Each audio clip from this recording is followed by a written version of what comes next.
श्री गजानंद गणपति देव की जय, सरस्वती मात की जय, श्री राधा पुरुषोत्तम भगवान की जय। 8મા દિવસની કથા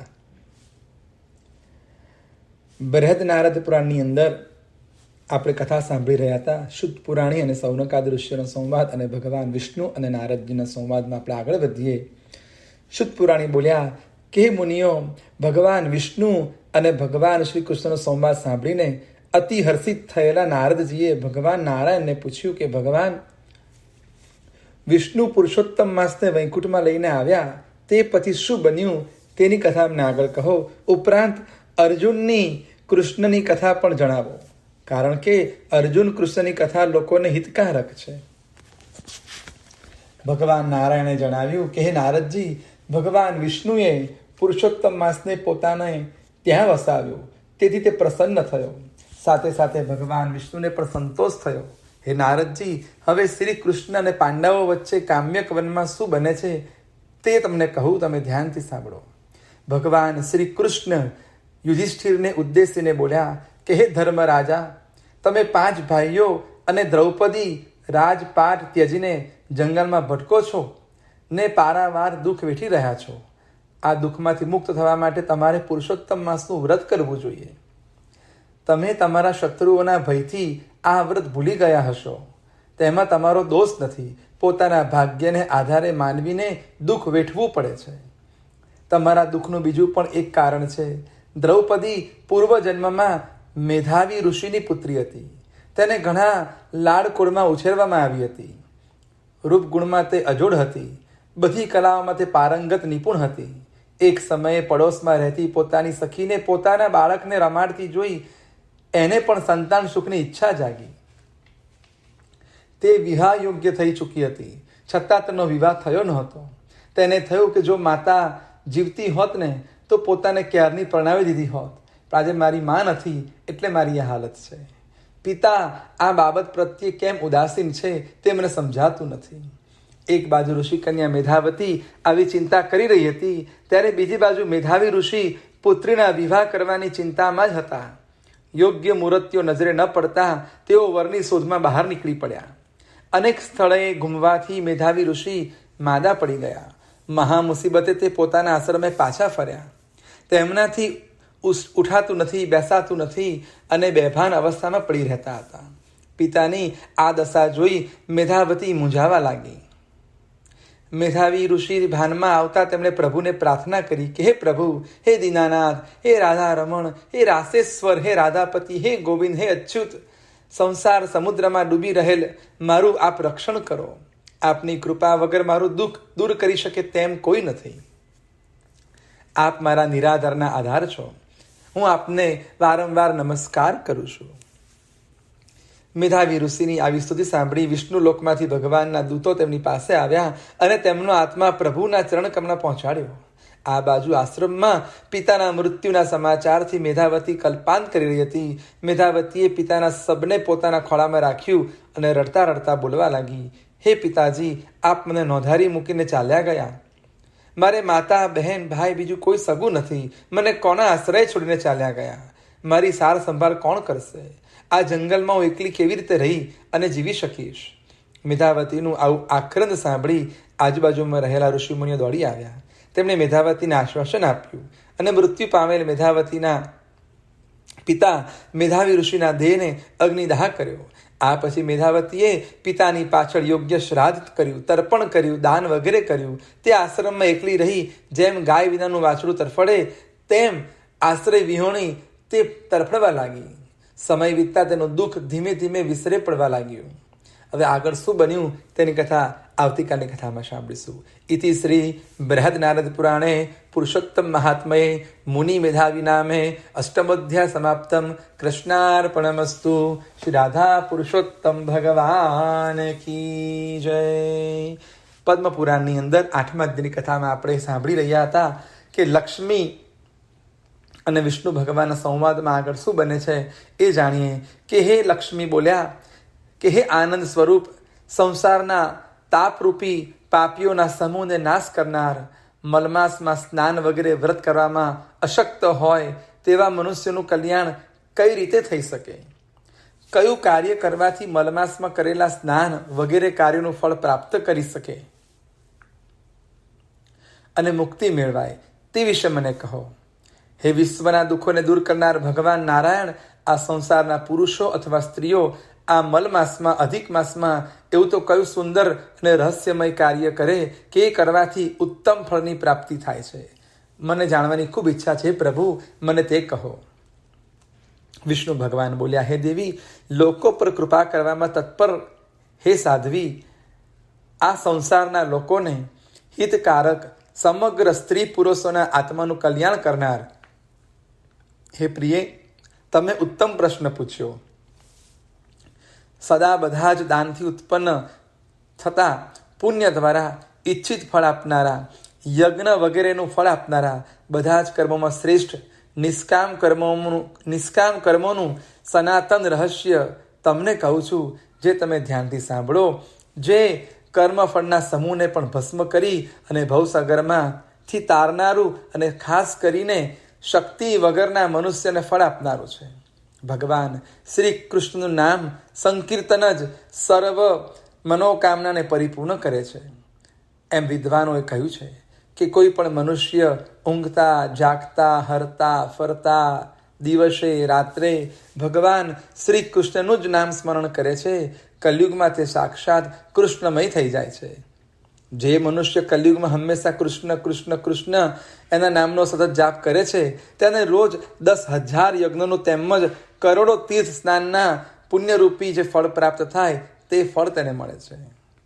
જેનો પુત્ર નાની ઉંમરમાં ધાર્મિક અને દક્ષ છે, વળી ભગવાન વિષ્ણુના નામ સંકીર્તનમાં જ સદા મગ્ન રહે છે, તે જ સાચો સત્પુત્ર છે. એમ વિદ્વાનોએ કહ્યું છે. જેઓ ગોમતીમાં સ્નાન કરી કલયુગના પાપને હરનારા શ્રી કૃષ્ણનું નામનું સદા રટન કરે છે, તે પ્રદેશમાં એની પાસે યમદૂતો કદી આવી શકતા નથી. હે દેવી, કલયુગમાં બ્રાહ્મણો, ક્ષત્રિયો, વૈશ્યો અને શુદ્રો તથા અન્ય જાતિના લોકો મ્લેચ્છ જેવા સ્વભાવવાળા મારા ભક્તો નથી, છતાં પણ મારી મૂર્તિ સમક્ષ ભગવદ્ ગીતાનો જો પાઠ કરે છે તેઓ આ સંસારમાંથી મુક્ત થાય છે. હે દેવી, અનેક પ્રકારની યોનિઓમાં ઉત્પન્ન થયેલા એવા પવિત્ર મારા ભક્તો કલયુગમાં જ્યાં જ્યાં વસે છે, કુદેશ હોય કે હોય તો પણ તે દેશ પવિત્ર થાય છે. હે દેવી, કલયુગના સમાન પવિત્ર બીજો કોઈ યુગ નથી, જેમાં કેવલ માત્ર સંકીર્તન કરવાથી એટલે કે ભગવાનનું નામ લેવાથી પણ પરમપદની પ્રાપ્તિ થાય છે. સ્ત્રી હત્યા, રાજહત્યા, બાળ હત્યા કરનાર, ગામમાં આગ ચાંપનાર, માતૃગામી, દારૂ પીનાર, પુત્રની હત્યા કરનાર, બધાની નિંદા કરનાર, માતા પિતાની હત્યા કરનાર, ગર્ભ હત્યા કરનાર, ગુરુ નિંદા કરનાર, આવી જાતના મહાપાતકો કરનારા પાપી મનુષ્યો પણ કલયુગમાં કેવલ શ્રી રામ અને શ્રી કૃષ્ણનું હરિકીર્તન કરવાથી પણ બધા પાપોમાંથી મુક્ત થાય છે. એ માટે કલયુગ એ ઉત્તમ યુગ છે. હે દેવી, શ્રદ્ધાપૂર્વક વેદાધ્યન કરવાથી, ધર્મશાસ્ત્ર, યોગશાસ્ત્ર અને ઇતિહાસ આદિ પુરાણોની વ્યાખ્યા કરવાથી શું મળે? વ્રત, દાન, જપ, તપ, સપ્તદ્વીપ વગેરે ભૂમિદાન તેમજ બીજા ઘણા દાન જેવા કે હાથી, ઘોડા, રથ વગેરેના દાન આપવાથી, તીર્થોનું સેવન કરવાથી, વિવિધ પ્રકારના તપ કરવાથી જે ફળ મળે ને તે ફળ કેવલ કલયુગમાં મારું નામ સ્મરણ કરવાથી પ્રાપ્ત થાય છે. અત્યંત દૂષણોના ખજાના રૂપી કલયુગમાં હે દેવી, કેવલ મારું સ્મરણ જેના મનમાં રહે છે તેઓ મારા કીર્તનથી જ સંસારના બંધનમાંથી મુક્ત થાય છે. જેનું સંકીર્તન કરવાથી ઉત્તમ સ્વાર્થ સિદ્ધ થાય એવા ઉત્તમ સારને જાણનારા ગુણવાન પુરુષો કલયુગમાં ભગવાન શ્રી કૃષ્ણનું નામ સંકીર્તન જ એ મારું ઉત્તમ જીવન છે એમ માને છે. બધા જ ધર્મથી રહિત આ ઘોર કલયુગમાં ભગવાનની ભક્તિ અને કીર્તન સિવાય કોઈને સદગતિ પ્રાપ્ત થતી નથી. હે દેવી, આ ઘોર કલયુગમાં મલમાસમાં જેઓ મારું નામ સ્મરણ કરે છે ને અને બીજાને પણ નામ સંકીર્તન કરાવે છે ને, વળી જેઓ હરિભજનમાં જ પરાયણ રહે છે, બધા મનુષ્યોમાં અત્યંત ભાગ્યશાળી છે અને કૃતકૃત્ય થયા છે એમાં સંશય નથી. જેઓ શિવ સ્મરણ કરનારા અને શિવનું પૂજન પરાયણ છે કૃતકૃત્ય થયેલા તેઓને કલયુગ ક્યારે પીડા આપતો નથી. બધા સત્કર્મોથી રહિત ઘોર કલયુગમાં કેવલ હરિનું કીર્તન જ સંપૂર્ણ ફળ આપનારું છે. હે દેવી, આ ઘોર કલયુગમાં મારા નામ સંકીર્તન મારું નામ સંકીર્તન જ પાપોને નાશ કરવાની એટલી બધી શક્તિ ધરાવે છે કે પાપી પુરુષ તેટલા પાપ કરવા છતાં પણ આ નામ સ્મરણથી મુક્ત પામે છે. અગ્નિને સ્પર્શ કરવાથી આપણાથી ઈચ્છા ન હોય છતાં પણ દજાડે છે, બાળે છે. તેમજ મારું સ્મરણ કરવાથી દુશ્મનવાળાના પાપો પણ નષ્ટ થાય છે. દુષ્ટ મનવાળા, માફ કરજો, દુશ્મન નહીં પણ દુષ્ટ મનવાળાના પાપો પણ નષ્ટ થાય છે. કહ્યું કે અગ્નિને સ્પર્શ કરવાથી આપણી ઈચ્છા ન હોવા છતાં પણ તે આપણને દજાડે છે કે આપણને બાળે છે. તેમ માત્ર ભગવાનનું સ્મરણ કરવાથી દુષ્ટ મનવાળાના પાપો પણ નષ્ટ થાય છે. સેંકડો કલ્પોમાં પણ મનુષ્ય એક વખત નારાયણનું નામ લે ને તો ગંગાદી બધા જ તીર્થોમાં રોજ સ્નાન કરવાનું જે ફળ મળે ને તે પુણ્ય ફળ મળે છે. હે લક્ષ્મી દેવી, અધિક માસની અંદર મેં સ્વીકાર કરેલા સર્વ સ્વરૂપી મારા નામોનું જે નિરંતર સ્મરણ કરે છે તેથી બધી જ કામનાઓ અને મુક્તિ તેના હાથમાં રહેલી છે એમ જાણજો. જેવો હરિ એવા 2 અક્ષરવાળા મારા નામનો એક વખત ઉચ્ચાર કરે છે તેઓ મોક્ષ પ્રાપ્તિ માટે કટિબદ્ધ થયેલા છે તેમ માનજો. બધા શાસ્ત્રોનો વારંવાર વિચાર કરીને વિદ્વાનોએ પણ આ પ્રમાણે નક્કી કર્યું છે કે આદિ, મધ્ય અને અંતમાં બધે જ ભગવાન વિષ્ણુ રહેલા છે. માટે નિરંતર સ્મરણ, કીર્તન અને ધ્યાન કરવું જોઈએ. આપણે પણ જ્યારે પણ પૂજા કરીએ, કીર્તન કરીએ ત્યારે છેલ્લે ભગવાન વિષ્ણવે નમ અથવા તો જય જય શ્રી રાધે, જય જય શ્રી રાધે હંમેશા બોલતા હોઈએ છીએ. માટે જ ભગવાનનું હરિનું કીર્તન કરવાથી દરેક પાપોમાંથી આપણને મુક્તિ મળે છે અને ભગવાનની ગતિ પ્રાપ્ત થાય છે. અહીંયા આગળ પદ્મપુરાણની કથા પણ સમાપ્ત થઈ. ઇતિ શ્રી પદ્મપુરાણે લક્ષ્મણમાધવ સંવાદે વનમાસે મહાત્મય કલિયુગે કલિયુગ નામ સંકીર્તન અર્થે નવમો અધ્યાય સમાપ્તમ. કૃષ્ણાર્પણમસ્તુ. શ્રી રાધા પુરુષોત્તમ ભગવાન કી જય. હવે આજની કથાની અંદર, દ્રષ્ટાંતની અંદર સાસુ અને વહુની કથા છે. કનકપુર નામે એક ગામ તે નદી કિનારે આવેલ હતું. તેમાં મણિબહેન તેમના દીકરા અને વહુ સાથે રહે. સવાર પડતા દીકરો ખેતરે જાય અને દીકરાની વહુ ઘરનું બધું જ કામકાજ કરે. મણિબહેન આખો દિવસ નવરા એટલે આજુબાજુ પડોશમાં જઈને વાતો કરે. ઘેર બેઠા પડોશનને બોલાવીને ગપ્પા હાંક્યા કરે. આમ આખો દિવસ પૂરો કરે. તેમને ધર્મ ધ્યાનમાં બહુ રસ નહોતો. ગપ્પા મારવામાં અને વાતો કરવામાં તે એકા હતા. તેમના દીકરાની વહુનું નામ હતું મેના.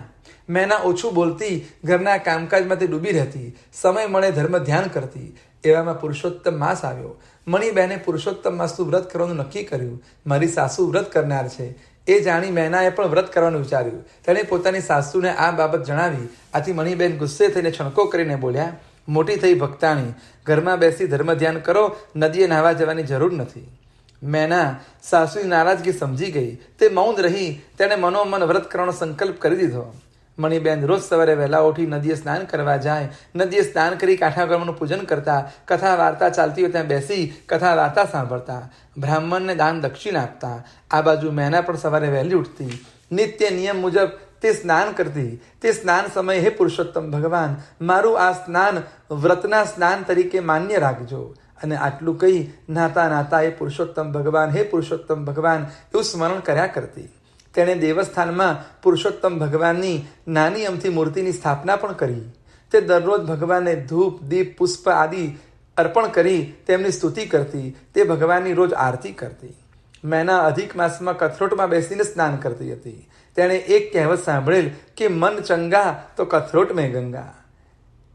તે તેણે અપનાવ્યું અને તે ન્યાયે દરરોજ કથરોટમાં બેસીને સ્નાન કરતી. લોટા વડે શરીર ઉપર પાણી રેડતી જાય ને પુરુષોત્તમ ભગવાનનું રટણ કરતી જાય. એક દિવસ મણિબહેન નદીએ સ્નાન કરવા ગયા. ત્યાં નાતા તેમની કાનની ચૂની પાણીમાં પડી ગઈ. કાનની બુટ્ટી પાણીમાં પડી ગઈ. તે જોઈ તે શોધવા માટે તેમણે ઘણી મથામણ કરી પણ કંઈ હાથ લાગી નહીં. છેવટે કંટાળી નિરાશ થઈ અને ઘરે આવ્યા. હવે બન્યું એવું કે મેના કથરોટ બેસીને નાહી રહી હતી. ત્યાં તેની નજર એ કાનની બુટ્ટી પર પડી. તેણે તે લઈને ઘરમાં મૂકી. મણિબેન ઘેર આવી મેનાને પોતાની બુટ્ટી પાણીમાં પડી ગઈ તેમ દર્શાવ્યું. ત્યારે મેનાએ કહ્યું, હું કથરોટમાં નાહતી હતી ત્યારે કથરોટમાંથી મને એક બુટ્ટી મળેલ છે, તે તમે જ રાખો. મણિબેન તે બુટ્ટી લઈ જોયું તે પોતાની બુટ્ટી જ હતી. તે આશ્ચર્યમાં ગરકાવ થઈ ગયા, પણ કંઈ બોલ્યા નહીં. 5 દિવસ ગયા હશે કે નદીમાં નાહતા નાહતા મણિબેનના હાથમાંથી વીંટી સરકી ગઈ, પાણીમાં પડી ગઈ. આ વખતે પણ મણિબેનને ઘણી શોધાશોધ કરી, નાનાર બીજા ભાવિક ભક્તોએ પણ શોધી, પણ તે છતાં પણ તેમને કંઈ મળી નહીં.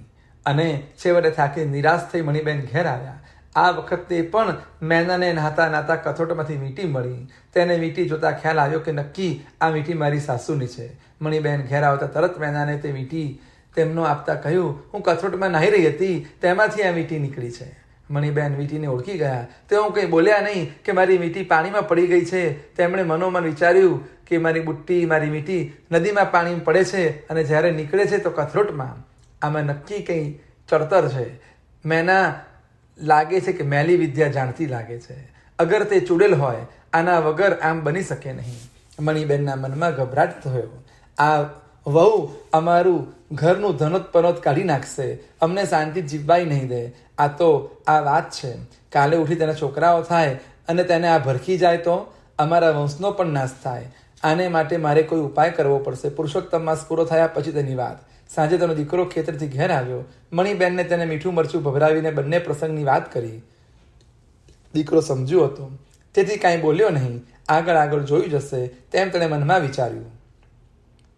પુરુષોત્તમ માસ પૂરો થતાં મણિબેને ઉજવણું કર્યું. તેમણે એક યજ્ઞ કરાવ્યો. તેમાં ઘણા બ્રાહ્મણો, વ્રત કરનારાઓ અને યજ્ઞની અંદર ઘણા વ્રતધારીઓ પણ સગા સંબંધીઓને નોતર્યા. યજ્ઞ પૂરો થતાં યજ્ઞમાં શ્રીફળ હોમવામાં આવ્યું. તે તરત એક ગેવી અવાજ આવ્યો, હે મણિબેન, તમે બધાએ મારું પુરુષોત્તમ માસનું વ્રત કર્યું, યજ્ઞ કર્યો, દાન દક્ષિણા આપી, મને સંતોષવા પ્રયત્ન કર્યો, તે ઠીક છે, પણ આખા ગામમાં શ્રેષ્ઠમાં શ્રેષ્ઠ વ્રત તમારા દીકરાની વહુ મેનાએ કર્યું છે. તેણે મારી પૂર્ણ શ્રદ્ધા સાથે ભક્તિ કરી છે. તેનાથી હું સંતુષ્ટ થયો છું. હું તેને આશીર્વાદ આપું છું. તેનું કલ્યાણ થાવ. આટલું બોલી ગેવી અવાજ બંધ થયો. યજ્ઞમાં આવનાર દરેક બ્રાહ્મણોએ બધાએ મેનાના ઘણા વખાણ કર્યા અને વૈષ્ણવોએ પણ મેનાને આશીર્વાદ આપ્યા. મણિબેનને પણ સાચી વાત સમજાઈ અને તે સમજી ગયા કે વહુ કોઈ મેલી વિદ્યાથી નહીં, પરંતુ ભગવાનની ભક્તિથી પ્રસન્ન થઈ અને આ બધું થયું છે. હે ભગવાન, પુરુષોત્તમ ભગવાન, તમે અમારા પરિવારનું રક્ષણ કરજો. અહીંયા આગળ તે સમજી ગયા છે. બોલો શ્રી પુરુષોત્તમ ભગવાન કી જય. કૃષ્ણ કનૈયા લાલ કી જય. શ્રી અચ્યુતમ કેશવમ શ્રી રામ નારાયણમ કૃષ્ણ દામોદરમ શ્રી વાસુદેવમ હરિ શ્રીધરમ માધવમ શ્રી ગોપિકા વલ્લભમ શ્રી જાનકી નાયકમ શ્રી રામચંદ્રમ ભજે. હરે રામ રામ રામ હરે હરે, હરે કૃષ્ણ કૃષ્ણ કૃષ્ણ હરે હરે. શ્રી રાધા પુરુષોત્તમ ભગવાન કી જય.